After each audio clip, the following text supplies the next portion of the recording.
Thank you for joining our session today. I'm your moderator, Cindy Chungong, International Alerts Africa Regional Director.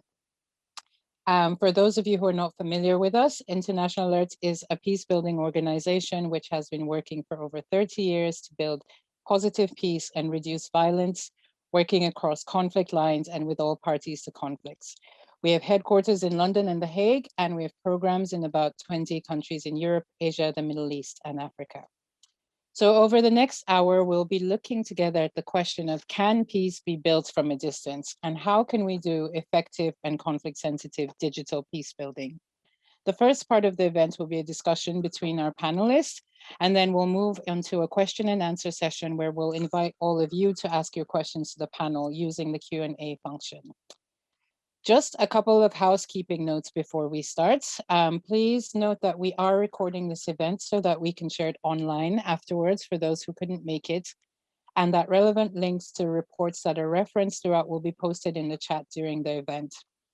Please do feel free to ask your questions using the Q&A function during the discussions, and we'll get to as many as we can in the audience Q&A afterwards. And for our panelists, please do remember to keep your microphones off when you're not speaking. So I will start by introducing our esteemed panelists. We have Elias Sadkni, who is the Peace Building and Conflict Sensitivity Specialist at House of Peace. And he joined the humanitarian and social development field after the start of the Syrian Revolution in 2011, working in various positions in Syria with the Jesuit Refugee Service. And in 2015, he co-founded the House of Peace as a community-based peace-building organization in Lebanon. We also have Lucy Williams, who is International Alerts Director of Programs in Democratic Republic of Congo. She's been based in DRC for the past 2 years, initially managing a large multi-sector stabilization program. And previously she worked in Alerts Great Lakes regional team, supporting program design and M&E, and before that for Conciliation Resources and for the Foreign Affairs think tank Chatham House. We also have Dylan Mathews, who is the Chief Executive at Peace Direct. He's been working to support local organizations in the Global South for more than a decade, and he's previously worked with a range of UK-based international development and humanitarian organizations, including Oxfam Landmine Action, the British Red Cross, and Oxford Research Group. And finally, we have Hannah Bond, who is the Director of Gender Action for Peace and Security, GAPS, the UK's Women, Peace and Security Civil Society Network. Hannah's worked with CSOs and governments in Europe and Sub-Saharan Africa, including UK Women's National Commission, and she has extensive experience across the Horn of Africa. So before we go into our questions to the panelists, allow me to take some time to briefly set the scene around the question of how COVID-19 has, for better or for worse, sparked adaptations in peace-building practice worldwide. And this draws from a paper that International Alert published last year entitled, Can We Build Peace from a Distance?, touching on key issues which I'm sure you've all become familiar with in the past year. So as we all know from the fact that we're all participating in this panel remotely, many of us from hastily rearranged bedrooms, possibly in pajama bottoms, COVID-19 has forced adaptation in the way that peace builders think and work worldwide. Social distancing, lockdowns, and travel restrictions have obviously affected all sectors, but it's proved a particular challenge for the way that peace building is conducted, because one critical anchor underpinning peace-building principles is intergroup contact theory. The idea that human connectiveness is an essential part of the process to change people, relationships, and systems. And therefore, face-to-face interaction to build trust and consensus is a key part of building peace. So our work has typically relied on workshops, dialogue, consultations, and other activities that involve bringing people physically together. And as anyone who has had screaming children or hungry pets interrupt crucial meetings, a dialogue conducted on Zoom may simply be no replacement for being able to meet face-to-face. Unfortunately, conflicts did not end with the COVID-19 outbreak, and so we've had to adapt, with online engagement becoming a primary form of contact where it was previously used to supplement face-to-face engagement. This has forced us to ask, If digital engagement becomes a status quo, will we need to reconsider the validity of intergroup contact theory and shift our understanding of peace building? And what do we lose when we remove human contact? And what can we gain? Now, one of the main challenges that we've seen is the question of trust. If there hasn't already been a process of face-to-face trust building and efforts to create some measure of confidence among stakeholders, online dialogues can have limited effectiveness because people may be unwilling to have honest and constructive conversations. And even among groups that know each other well, I think many of you who conduct your team meetings online will agree that a lot of nuance is lost in online discourse, and human understanding comes from much more than the words that we say. Without being able to read body language and other factors, our ability to communicate effectively can be compromised. And that's without even thinking about technical challenges like connectivity or that one person that always seems to have an airplane taking off in their background and so on. So even if digital engagement becomes a primary form of contact in a peace building process, it seems likely that face-to-face engagement at some level will continue to be an important complement. Secondly is the issue of safety and security of online spaces. Security breaches range from mild annoyances of spammers, gate crashing video conferences, to covert surveillance of meetings. This highlights the dangers of bringing together vulnerable or targeted individuals and of discussing sensitive issues online. And it's really important to consider this in a context where some governments have exploited this crisis to further restrict civil society space. And therefore, certain groups engaged in peace building activities are at risk of heightened surveillance. So we need to closely consider the issue of the safety and confidence in online spaces. Thirdly, the digital divide is something that we need to think carefully through as peace builders. Not everybody has access to or is conversant in digital tools. Personally, even after 1 year of using every online meeting tool imaginable, I still forget to mute and unmute myself half the time. So imagine the challenges for those who don't use digital technologies in their daily lives. It's clear that a shift to a mainly digital form of engagement risks leaving out critical groups who are likely to already be marginalized in their societies. Of course, it hasn't been all bad news, and there are two major opportunities that have been raised by this pandemic, which I know that a lot of us here in this group have already been looking to leverage. And the first is the potential to harness the voices of young people within digital spaces. It is a stereotype, but with a large measure of truth, that young people are typically ahead in their grasp of technology. So there is now a chance to drive youth participation in peace building, particularly if we're able to leverage digital tools that they're already interested in using. A new generation of TikTok peace builders may not be as ridiculous as it would have sounded a year or two ago. Of course, that doesn't mean we should overlook older demographics who might have less access to and knowledge of tech platforms. The goal, as always in peace building, should be to create as inclusive a process and space as possible. And that also means that we need to be wary of treating young people as a homogenous group. We, of course, need to consider and address inequalities between youth groups in terms of access to technology and digital literacy. And finally, facilitating online platforms for young people to engage in peace building should not obscure the fact that they still need direct access to decision makers to have their voices heard. The second opportunity we've considered is that COVID-19 has pushed us to more seriously look at the localization agenda, which we in the sector have talked a lot about, but have not made enough substantive progress. The pandemic seems to have created an increased momentum towards the localization of peace building. While many of us had to stop traveling and suspend activities, this was not an option for local actors on the front lines in COVID and conflict affected areas. They simply could not just stop what they were doing. The risks of doing that were as great as that of the virus itself. More than ever, the pandemic has highlighted that greater recognition and support needs to be given to those who are best positioned to deliver the work on the ground. We now have a duty to push for the changes to make this more of a reality, from questioning our own ways of working and support to national NGOs, to pushing donors to adapt their modes of funding and partnership to create a financially viable space for local peace builders to take the lead.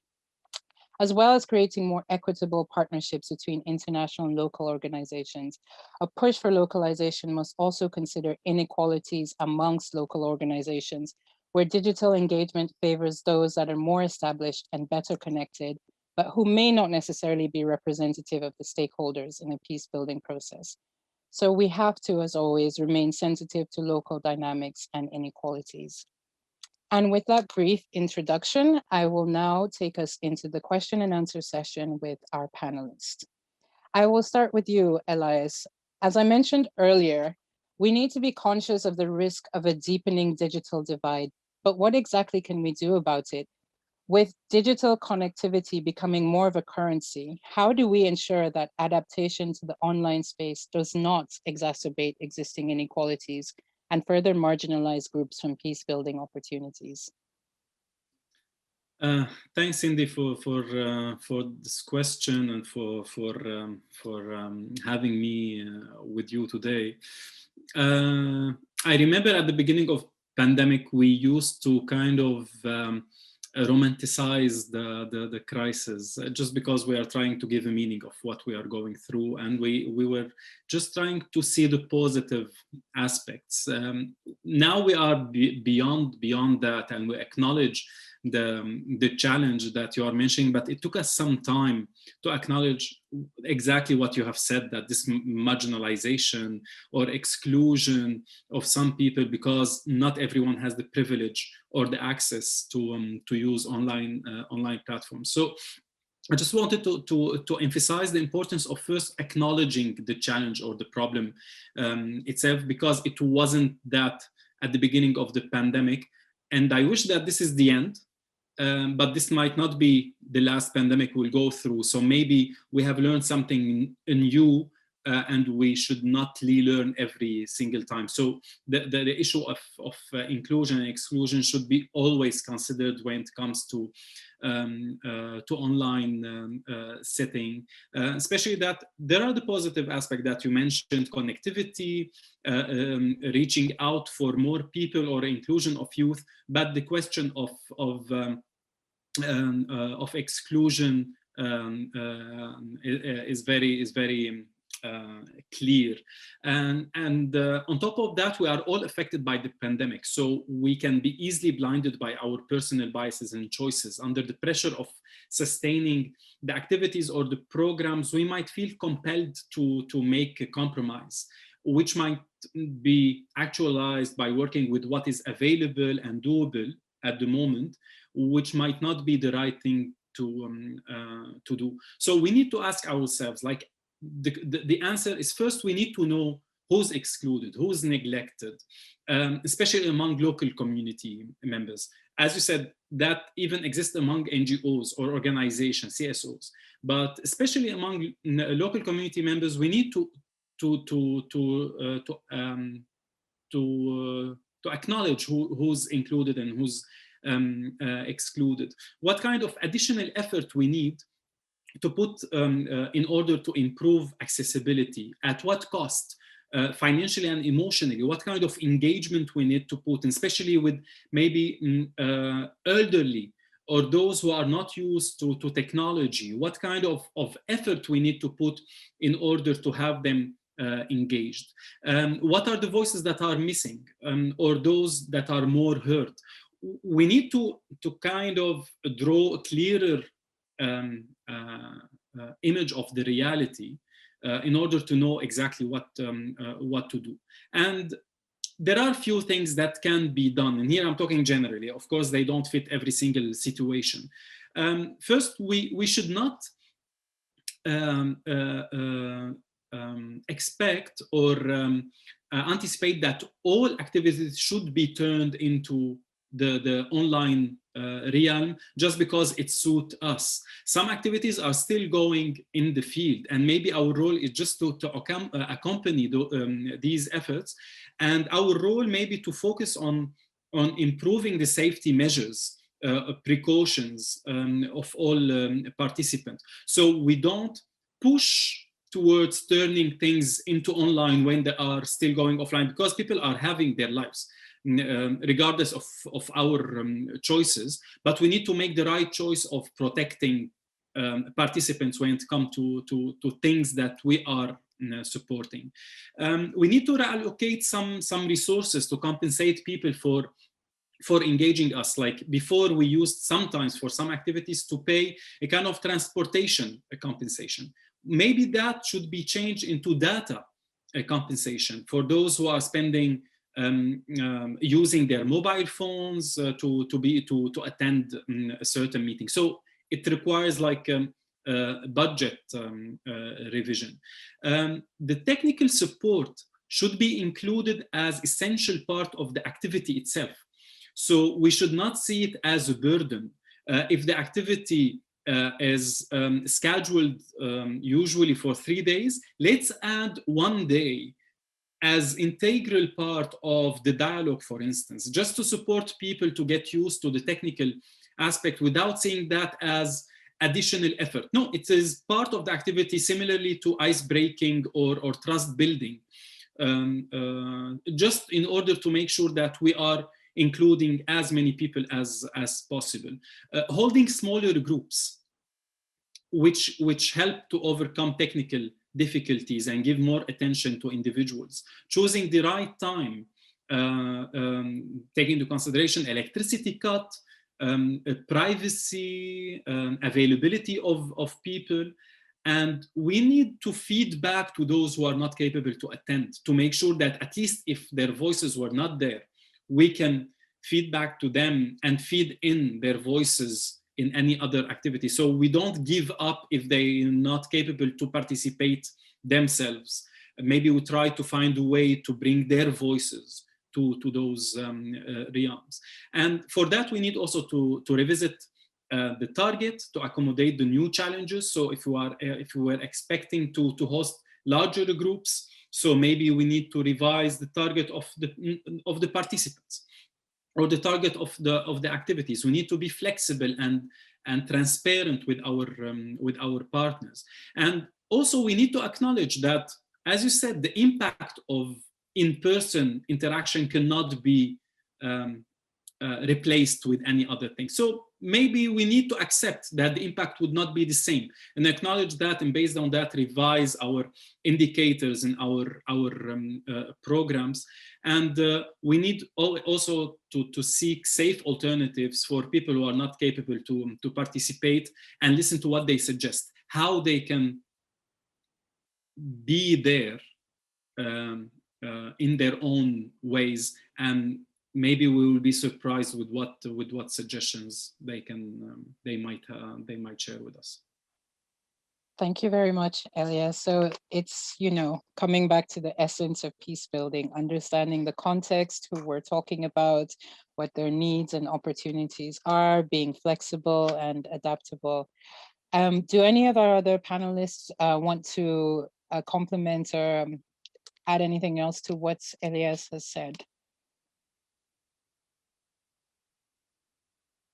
Okay, I will move on to our second question, which is then for you, Lucy. In setting the team, I talked about the importance of participants being comfortable in the spaces in which they engage. So my question for you is, with many peace building activities, though not all, as Elias pointed out, with many peace building activities having moved online, what are some of the limitations that you've come across in your context?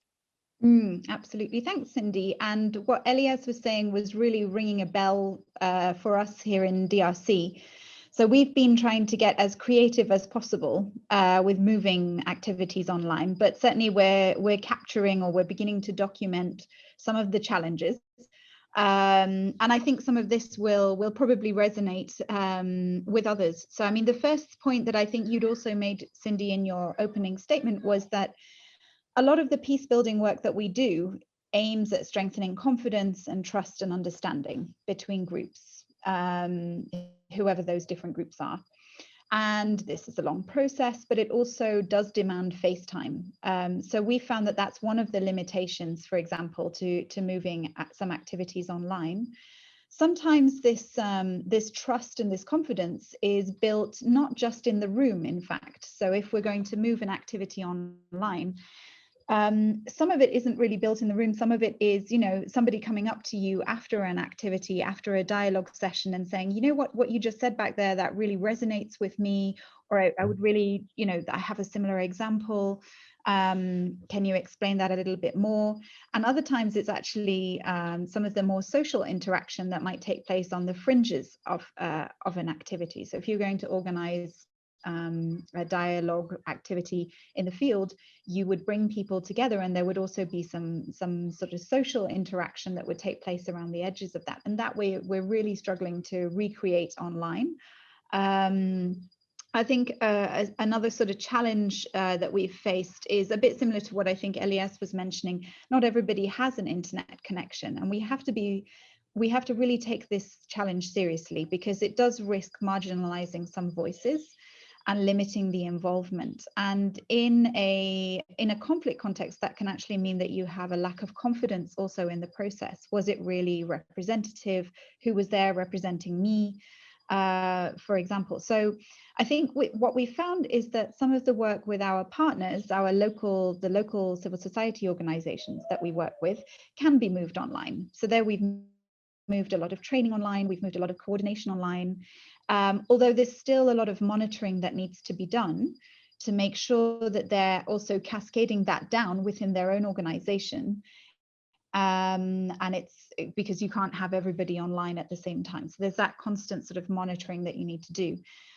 But when it comes to community activities, it's much more difficult. And at least in Congo, a lot of what we do, a lot of the activities involve many, many people, because access to information and involvement, participation are some of the biggest barriers, in fact, to our peacebuilding work. So we organize town hall meetings, we might organize inter-community dialogue sessions that bring together 150 or 200 people. So those activities are incredibly difficult. We can't do them online. You can, as I think Elias was mentioning, you can maybe invite certain representatives, but even then there's a lot of challenges over who you've decided to have in that room, and are they going to also cascade that down to other community members. So I think this is a real challenge. Also, especially as a lot of the communities that we work with are not literate. They may not have access also to radio. They may not have access to internet to have updates through social media, for example, which are some of the different strategies that we've been trying to put in place. And maybe just one final thing, a final challenge before I move on to some of the strategies that we've put in place to try to overcome this.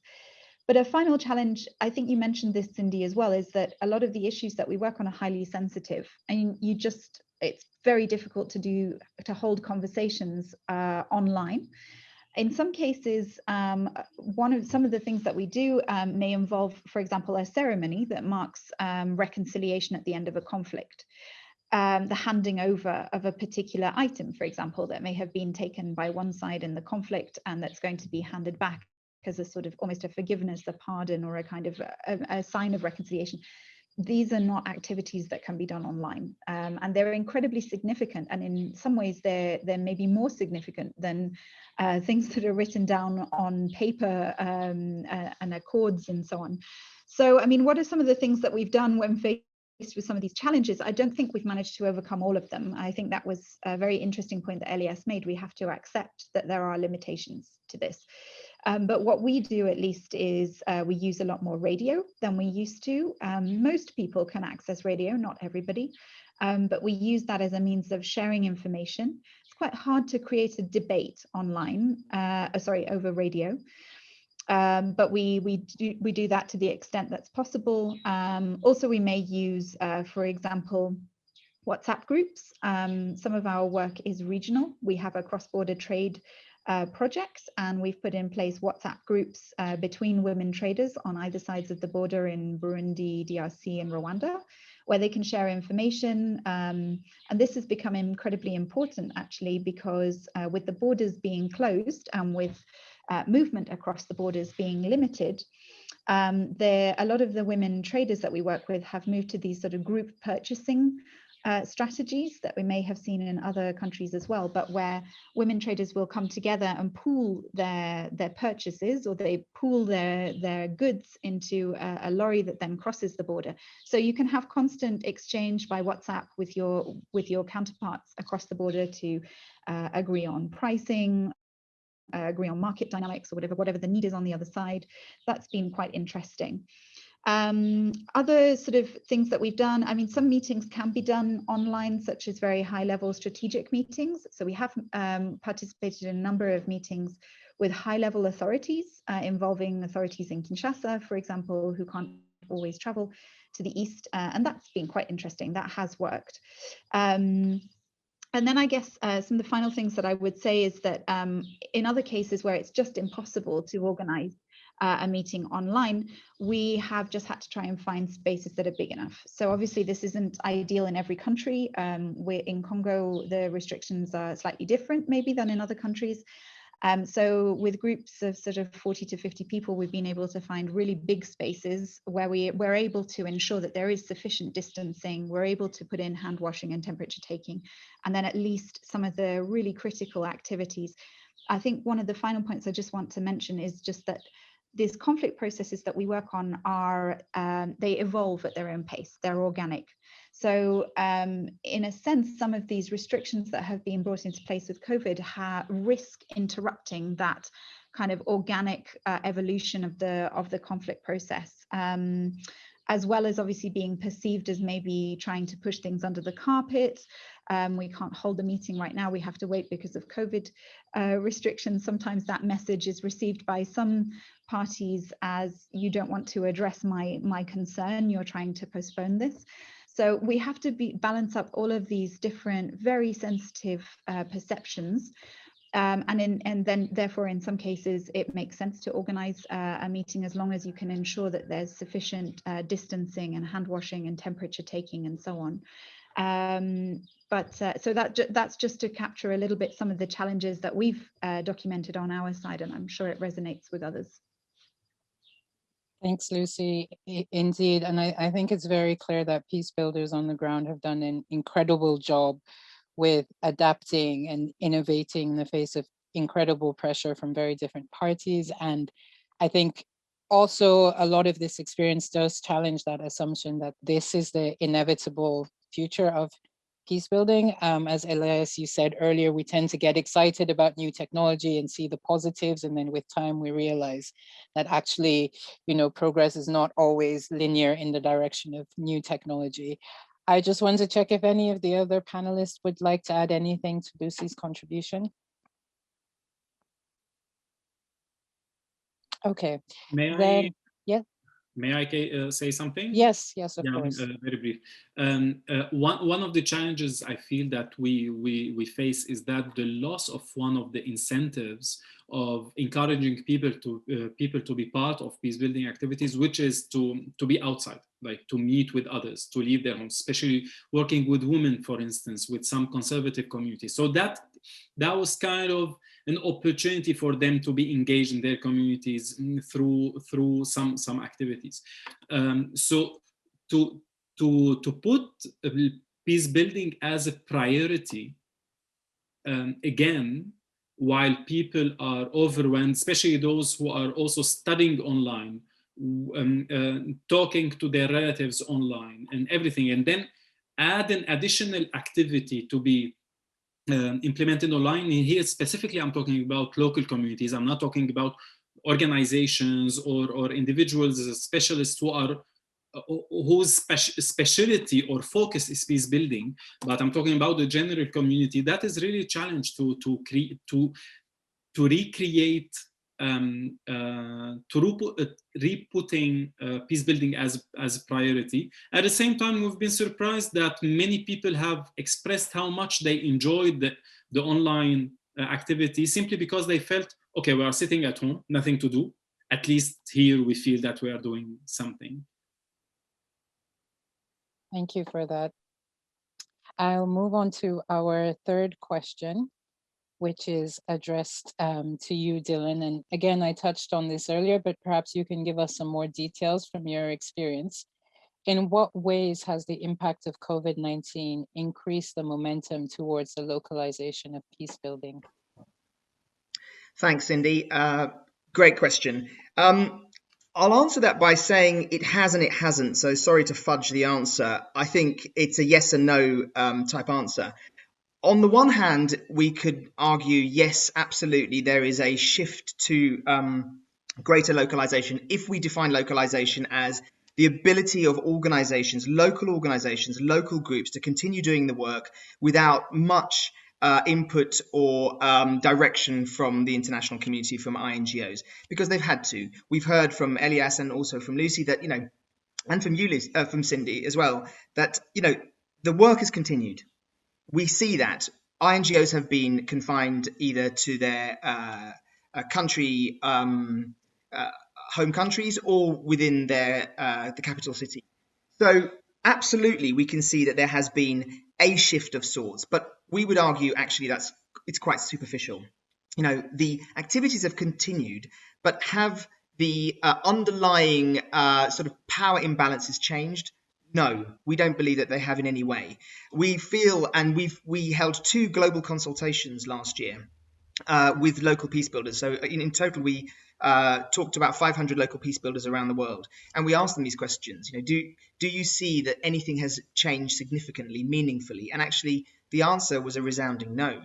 Fundamentally, the inequalities in the system haven't changed. So, some local organizations talked about the fact that they're continuing some of the work, but on far less money because donors have stopped funding them, or there's been a redirection of resources or suspension of projects because they can't, INGOs can't visit or donors can't visit the work.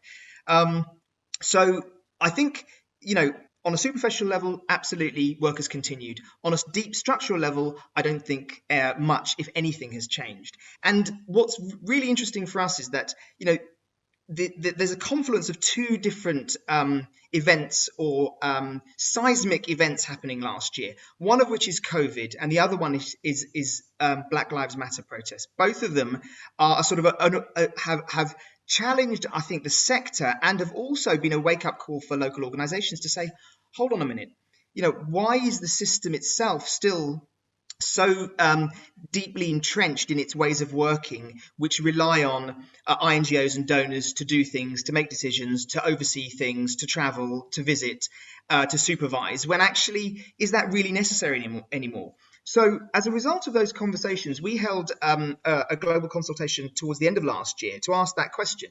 In light of COVID and in light of Black Lives Matter movement, in light of the conversations that are happening in the sector right now around decolonizing aid and peace building, what do you think the real problems are? And what we found was quite a shock, I think, for us and for many participants, was how structural racism shows up in so many aspects of our work still.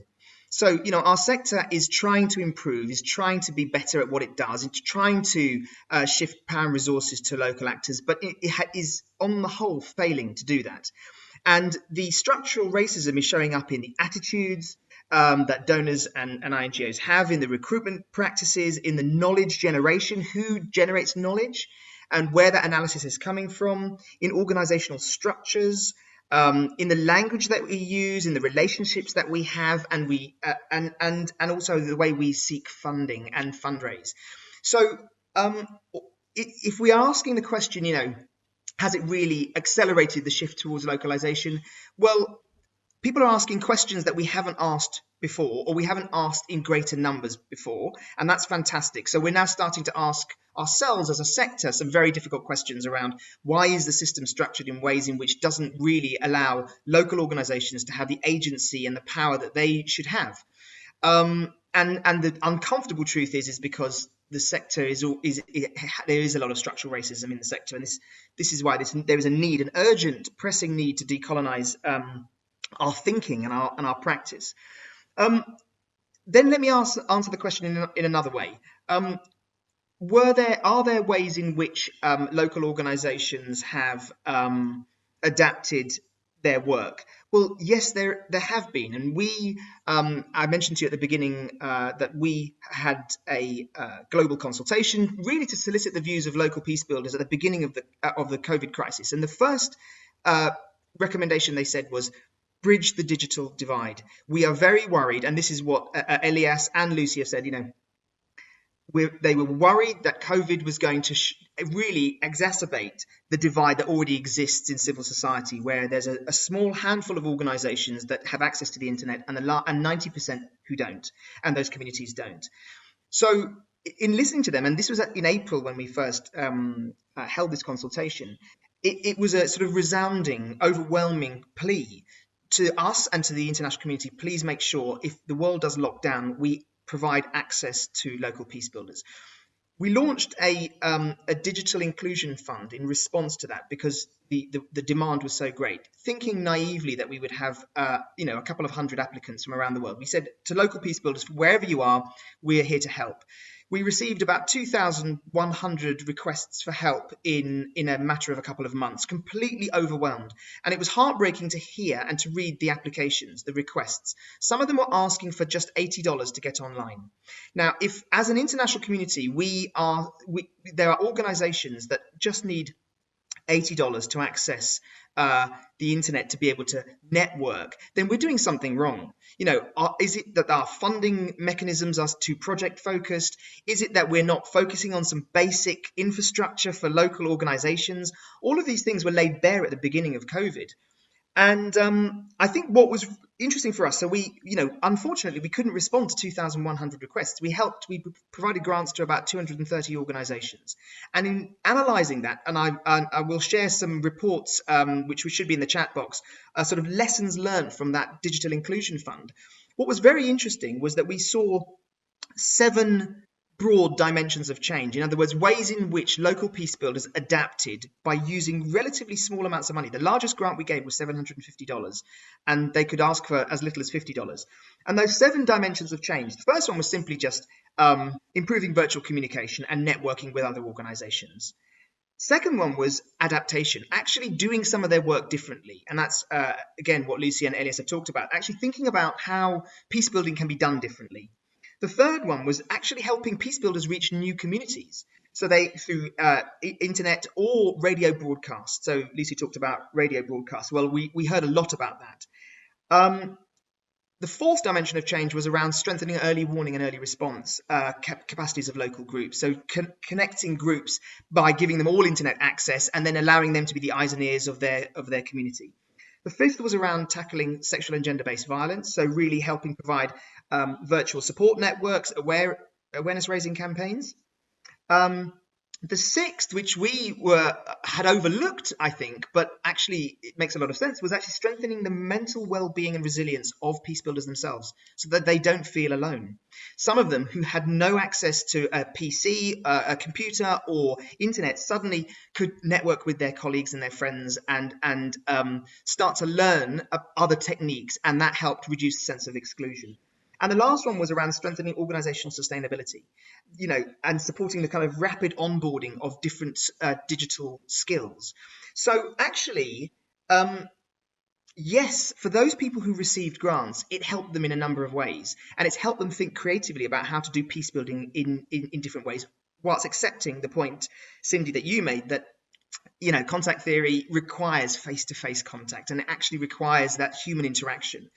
But what we are concerned about is that actually a large number of groups, the majority of civil society in most of the conflict-affected countries in the world, aren't necessarily able to benefit from that because the digital divide has just got bigger. Donors and international organizations aren't providing that funding. And at the same time, those local groups are saying, well, the system itself is proving to be dysfunctional, and we need to start thinking in more creative ways about how to decolonize our thinking and really shift power. So I would say, the final word is we really do need to do more to actually shift power and resources to local organizations and local actors in really meaningful ways. And I think COVID has shown us that we haven't done that yet. And what we're concerned about is that the gravitational pull of the sector will just propel us back to where we were before COVID. And actually, for those groups, that nothing really will have changed. Thank you, Dylan. And yes, I think it's clear that last year has forced a reckoning.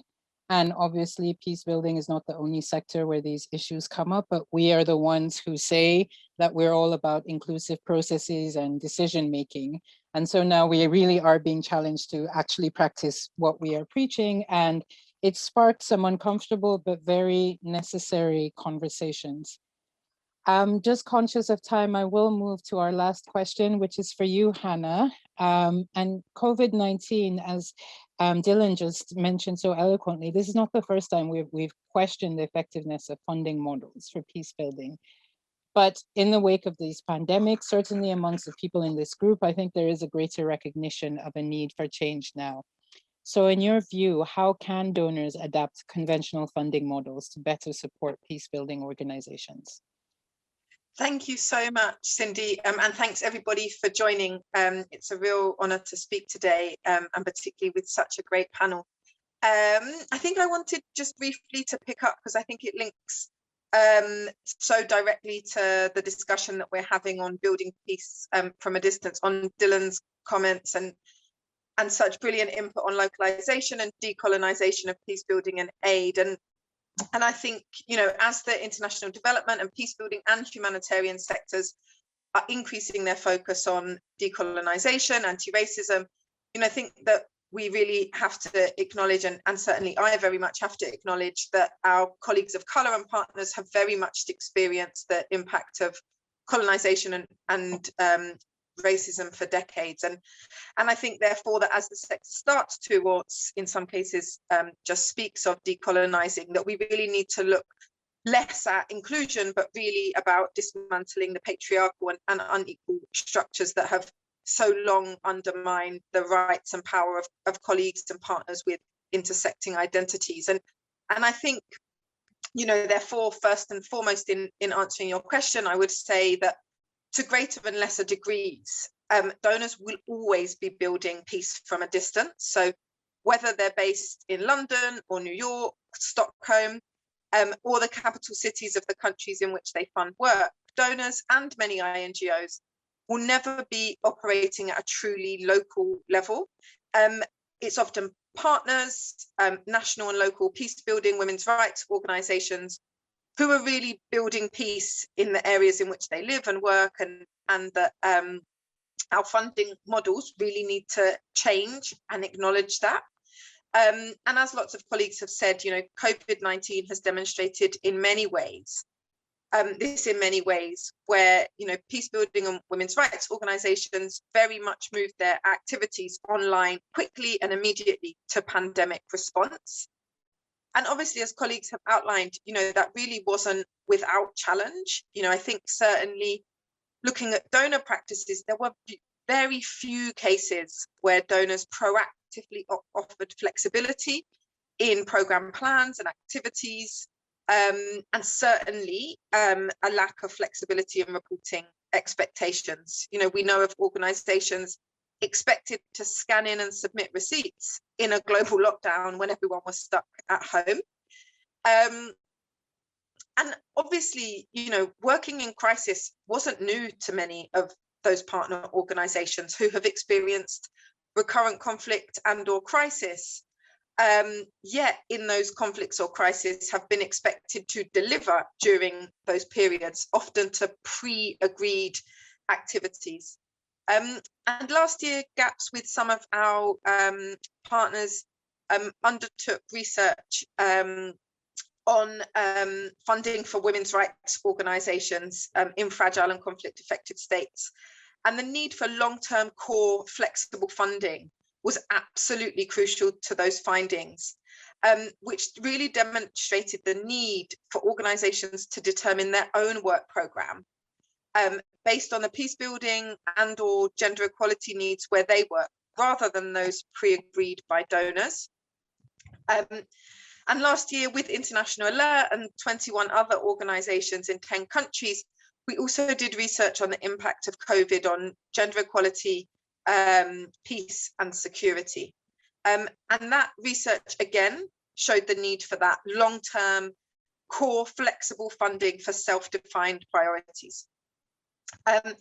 And in the research, we heard from organisations whose work was impacted by restrictive government lockdowns that prevented their work, either by not seeing gender-based violence as essential services, and therefore not being able to cross roadblocks, or restrictive COVID laws that crack down on civil society space. And of course, lots of the issues of online access that colleagues have spoken about, and particularly safety of women and girls in terms of that online access.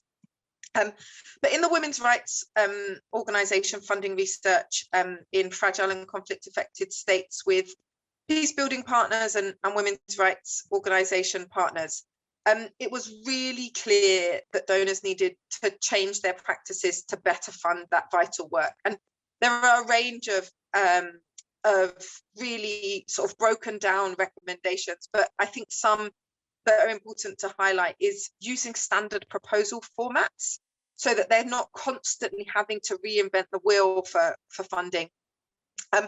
Also compliance formats, the idea that every donor asks for a different set of compliance information for different lengths of time, and that could be standardized across all donors. And obviously here we're talking in the short term, in the long term, we need to acknowledge that these processes are unequal and dismantle them, obviously.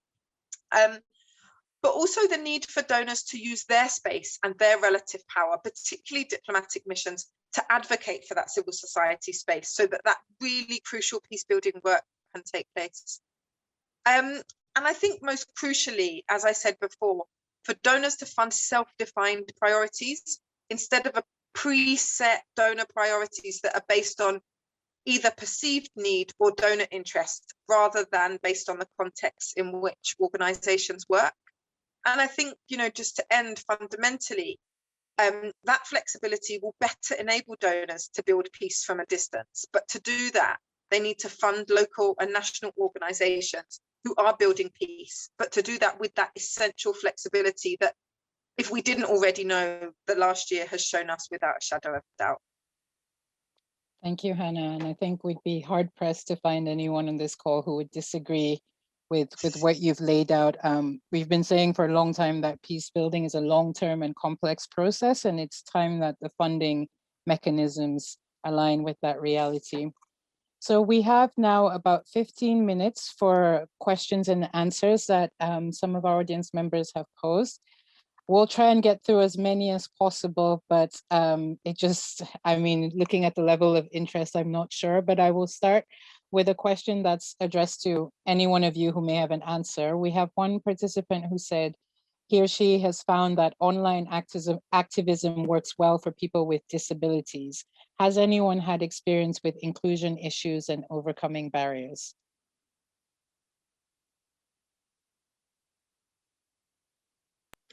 I'm happy to jump in and just give a little bit of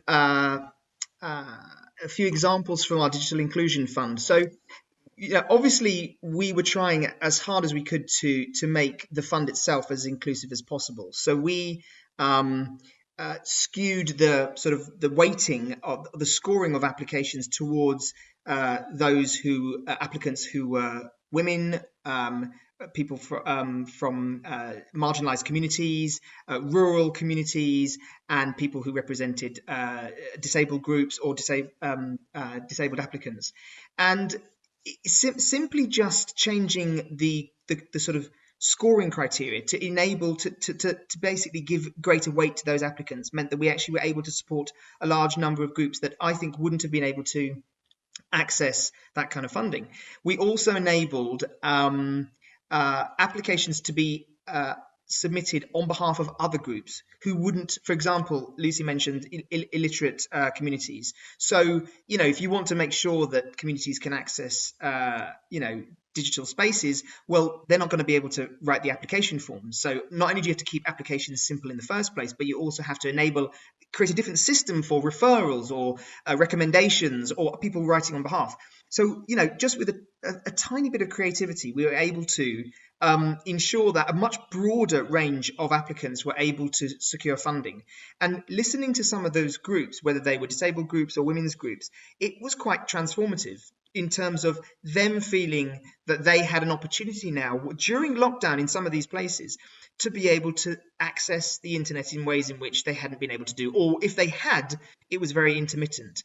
So I think there's a responsibility on INGOs and donors to think creatively about how to reach out to those who aren't often reached through normal funding programs. And again, to sort of respond to Hannah's point, absolutely, we have to, as INGOs, think about how we can let go of control and allow groups to tell us what they want. And that also includes unrestricted funding, unrestricted and flexible funding. If we, the international community, had been providing unrestricted and flexible funding for years, we wouldn't be receiving applications for $80 to try and get online, because they would have access, they would be able to reallocate some of their own funding. But what we have right now is a highly projectized, highly rigid a system which also has fear built into it. If you spend the money incorrectly, you'll get punished. The local organizations will get punished. So actually we need to really radically reset the way in which we think about how much control we as organizations in the global north have, and be creative in how we reach out to underrepresented groups. Thanks, Dylan. And I think certainly there's a lot of self-reflection to be done around a sort of paternalistic attitude we have in not accepting that people might actually know what's best for themselves. Cindy, if I could just come in, that reminded me of another point. In fact, I think there's a big discussion that we're having, at least here in Eastern DRC, and that's around the way in which we work with local organizations and what kind of support we provide as a partner. So we usually try to build in as much technical support as we can, because the idea is that eventually these organizations that we're working with will no longer need an international organization to channel funds. They will be able to have their own direct relationships with wherever the funding source is, and we can step back. And that's a little bit the idea eventually. So it's made us think a lot about organizational capacity development and how to support organizations in terms of their own contingency planning, their own scenario planning, which I think links very much to the point that you just made, Dylan, because that at the minute, without having unrestricted funds, is very difficult to do. So I think it's just helped us also when we've been having conversations with our partners around how are they going to manage in this crisis themselves, and what can we do to support them in some of their thinking, as we ourselves are also doing our own scenario planning. Can we not also have those discussions with them and see if there's any support we can provide? That's a small thing that we've been trying to do here, but I think it's really changed the way in which we think about partnership. And Lucy, while you're on, I have a specific question here that's for you, which is, can you speak briefly about the process of rolling out the WhatsApp platforms in the border zones, and how do you publicize it so that the right people are using it? So for example, the right people on the lists of traders. Yeah, it's very challenging, and I'll be honest, it's not a precise science, but we were already working with these women traders. So in actual fact, we're not working with the people who are on the WhatsApp groups are the women traders who were already involved in the project. So we were already, all of us, in touch. So it actually provides for continued engagement and interaction between these different cooperatives that we've been supporting. I think the point that you raise is very important, because you never know who's exactly on the other end. In the case of our Women Cross-Border Trade project, it's quite straightforward, because I think a lot of the women already know each other. And the kinds of discussions that we're having are they're very practical discussions that the women traders themselves are having around regulations. We've heard that a certain regulation has changed on the other side. What does this mean for our trade? So I have to say that in our case, it was quite straightforward to set up. We have been looking at how we can adapt that to some of our youth programming, and it is a little bit more challenging. Also because social media is something that is very widely used here in Eastern DRC, and we want to be using it a lot more, I think, to be reaching out to more people, and especially as young people are one of the most important sort of groups that we work with. But working on social media also comes with its own challenges. It's very challenging to verify information that gets shared through WhatsApp groups. So I think what we're noticing is that whenever we work on social media, there always needs to be a sort of another module that follows this, basically, which is around how do you analyze information, how do you analyze the sources of information that you come across, and responsible information sharing. Because in many ways, actually, increased use of social media can actually also contribute to stigmatization and sharing of hate messaging and so on, which is something else that we've also seen well before this pandemic, unfortunately, and continues to be an important part of our program. Thank you, Lucy. I have one question which is very interesting, and I think Hannah and Dylan, based on your commentary, you'll be well placed to respond. We have a participant who says that really valid points have been made about structural racism in the sector, but how do we tackle that in relation to local actors when we haven't even been able to tackle it internally within INGOs and donor agencies? Because many staff within these INGOs and UN agencies aren't able to speak up for themselves, as there still aren't adequate systems in place to support the conversations and to protect individual whistleblowers. So how do we even begin, where do we even begin to try to fight structural racism within the sector as a whole? I'll go over to you first, Hannah. Thank you. Thank you very much. I think such an interesting question, and I guess at GAPS we try to, and I say try to very specifically because I think we haven't always got anti-racism work right, and as much as we try, you know, that there are many challenges, but you know, we certainly are really trying. And I guess one thing that we try to do is ensure that in any of our discussions on anti-racism, we are setting them up to ensure that we have time for reflection and learning and action. And part of that is because the action certainly seems to be the area in which, as a sector, we have really, but even in the last year, whilst people are saying that they're focusing on anti-racism more, that we don't seem to have done particularly well on. In addition, of course, to even reflection and learning. And I think linked to that is, you know, as you're saying in your question, you know, very disproportionate weight on colleagues of colour to bear responsibility for addressing anti-racism, when we know that most organisations are not only white dominated but white led, and that we really, of course, need to address that. So at GAPS, I guess there are a few things that we have done, one being around really trying to integrate anti-racism across our annual plan, so within all of the themes that we work on, as well as in our indicators, but also specifically not calling it DEI work, but because, as I said when I spoke earlier, you know, I don't feel that this is about inclusion. This is about dismantling unequal structures and systems. Therefore, we call it anti-racism work. I think in terms of your question about how we can then address that in work with partners, it's, for me, it's really, really important that we address anti-racism within partnerships, and that we have a plan where we end at equal partnerships. And we acknowledge that within current donor structures, that's really, really difficult, because donor structures are set up to provide funding through INGOs, for example. But that we really work towards those equal partnerships. So, for example, you know, removing INGO-led capacity strengthening and giving that budget to national partners to do that capacity strengthening themselves in the areas in which they have identified, not something that I have sat in London and identified, and a number of other things. But I'll stop now because I've noticed there's only a few minutes left. Thank you, Hannah. Just one more minute for anyone else from our panel who would like to respond to that or any of the questions that have been raised previously. Cindy, if I could just jump in and just say, yes, 1 minute.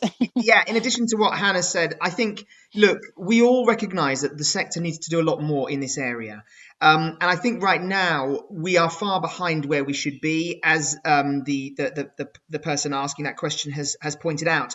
I think the answer is do what we can in our own organizations. And if we don't feel safe to do it, join other conversations to start building up networks of people who can then form that solidarity with you. Because right now there are organizations who are quite resistant to change.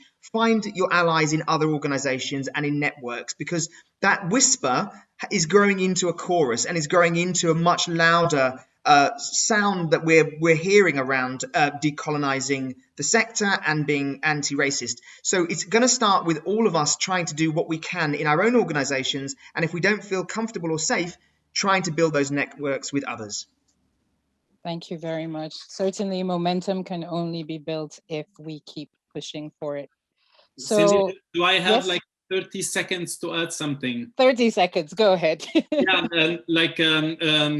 as someone working for a local organization, we had different experiences with different partners. I think the pandemic, as you said, has emphasized or like unpack those structural challenges, racism, imbalance, inequalities in power. At the same time, it led some international partners to feel the pressure on local partners, because now we are all suffering from the same pandemic. Although knowing that we are working in peace building, that means we are working constantly in conflict. So we didn't need another pandemic to ask for solidarity, but it happened. Unfortunately, that wasn't reflected always in direct support or understanding. We're still hearing same questions about sustainability. How do you ensure your sustainability? How do we ensure our sustainability? Can we now charge other organizations, for instance, if we deliver conflict sensitivity trainings for them, can they afford it now? And if we cannot rely on our partners, on our international partners to fund those activities, that means that local organizations will die. Those local programs will die and dry out eventually. So I think that the pandemic was an opportunity. So everyone sensed the same kind of pressure, but I think it requires more effort, because it also gave some pretext for some people who are working from home as a pretext or a justification for delays in responding to applications, in responding to questions, in reallocation of budget, for instance, or whatever revision of programs. So there were positive experiences, definitely, with some partners, but it cannot be generalized, and still there are a lot to be done in that area. And I agree with everything that has already mentioned. Thank you very much. And thank you to all our panelists, Lucy, Elias, Dylan, Hannah, and to all who were listening in. I'm so sorry we didn't have enough time to get through all the questions and comments, but please do follow the links in the chat box. There's a lot more interesting reading that can be done, and you can contact any of us if you'd like to find out more. I think that these discussions resonated with a lot of you on the call, and it really showed us how much we have to keep challenging some of our assumptions about these trends and what's happening on the field, and even having some very painful and uncomfortable and awkward, but really needed conversations amongst ourselves to take this forward. So thank you all. Thank you to Cipri for the invitation, and have a good afternoon or evening wherever you are. Goodbye.